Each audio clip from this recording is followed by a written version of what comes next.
students, I am Meena Kumari from Motilal Nehru Public School. Today I discuss your doubts which are related to exercise 3.2.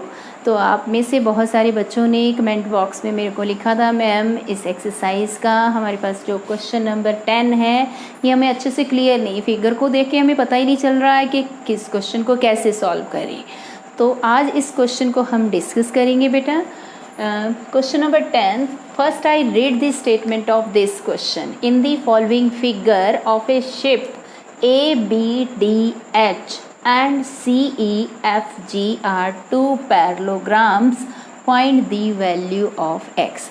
अब आपके पास क्या है, ये जो पूरी फिगर है ये जो कंप्लीट फिगर है एक शिप को रिप्रेजेंट कर रही है जिसके अंदर दो पैरेललोग्राम है। एक तो ये पैरेललोग्राम है, देखो नज़र आ रही ना आपको ये सारी पैरेललोग्राम कहाँ से कहाँ तक है, ये A, B, D, H एक पैरेललोग्राम ये है। दूसरी पैरेललोग्राम आपके पास है C, E, F, G।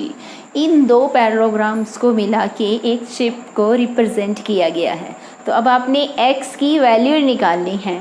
तो इसमें दो पैरेललोग्राम हैं हमारे पास। सबसे पहले देखिए जो पैरेललोग्राम्स हैं तो हम पैरेललोग्राम्स की प्रॉपर्टीज़ को डिस्कस करेंगे कि पैरेललोग्राम्स की क्या क्या प्रॉपर्टीज़ हैं जिनका हमने यूज़ करना है।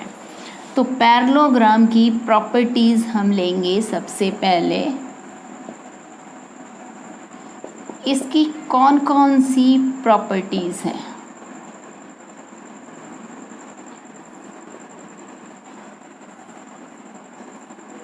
सबसे पहले इसमें क्या होता है, opposite sides, length of opposite sides are parallel and equal. Opposite sides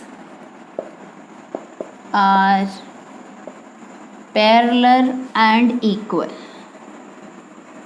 parallel भी होती है एंड इक्वल भी होती है, ये पैरेलल जो ऑपोजिट साइड्स हैं। और दूसरा इसमें क्या होता है, opposite angles are equal. Opposite angles are equal. Parallelogram के ऑपोजिट एंगल्स क्या होते हैं, इक्वल होते हैं। इतना क्लियर हो गया। उसके बाद एक चीज़ और आती है इसमें, पैरेललोग्राम में हमारे पास ऑपोजिट एंगल्स लिख दिया, जो डायगनल्स हैं वो बाइसेक्ट करते हैं each other. Diagonals bisect each other. तो अब इन प्रॉपर्टीज़ का हम यूज़ करेंगे इस क्वेश्चन को सॉल्व करने के लिए। अब आपने x की वैल्यू तक जाना है।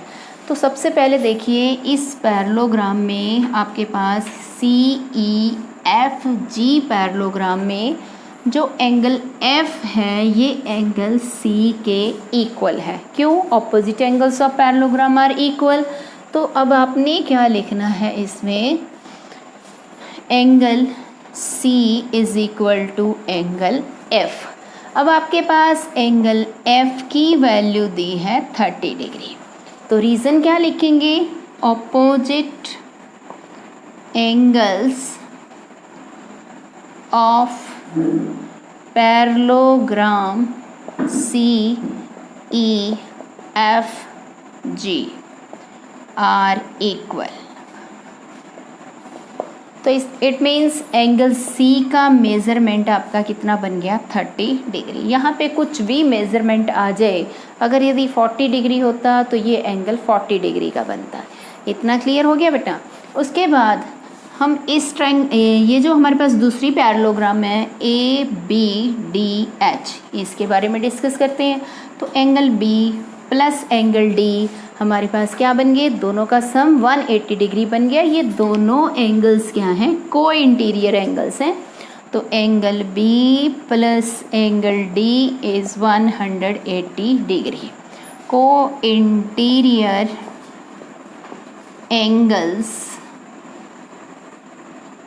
Of parallelogram A, B, D, H इसके को इंटीरियर एंगल्स हैं। तो इनका सम 180 डिग्री होता है। B की प्लेस पे हमने 130 डिग्री रख दिया तो हमने D की वैल्यू निकाल ली।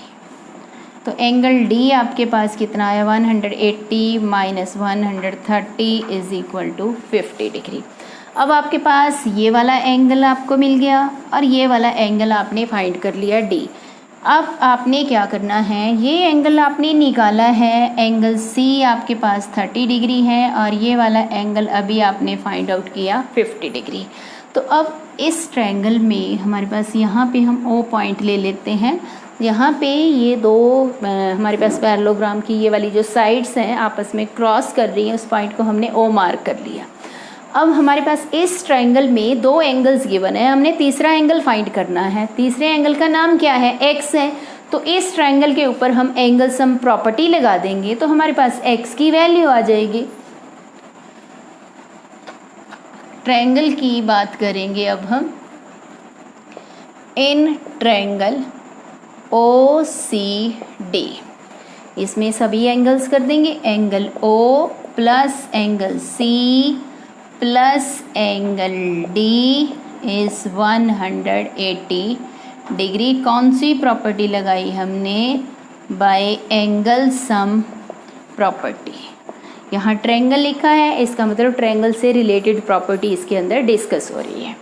तो ओ की वैल्यू, ओ को x नाम से हमने लिख रखा है, x प्लस सी की प्लेस पे 30 डिग्री, डी की प्लेस पे 50 डिग्री इज़ इक्वल टू 180 डिग्री।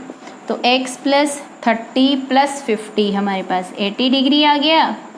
तो अब हमने x की वैल्यू निकाल लेनी, 180 minus 80, so x is equal to 100 degree और यही आपका क्या आ गया आंसर। तो देखिए स्टूडेंट्स कितना इजी है, पैरेललोग्राम की प्रॉपर्टीज़ यूज़ कर ली, इसके ऊपर एक ट्रायंगल की प्रॉपर्टी यूज़ हुई। वो कौन सी प्रॉपर्टी थी ट्रायंगल की, angle sum property. And that's all students.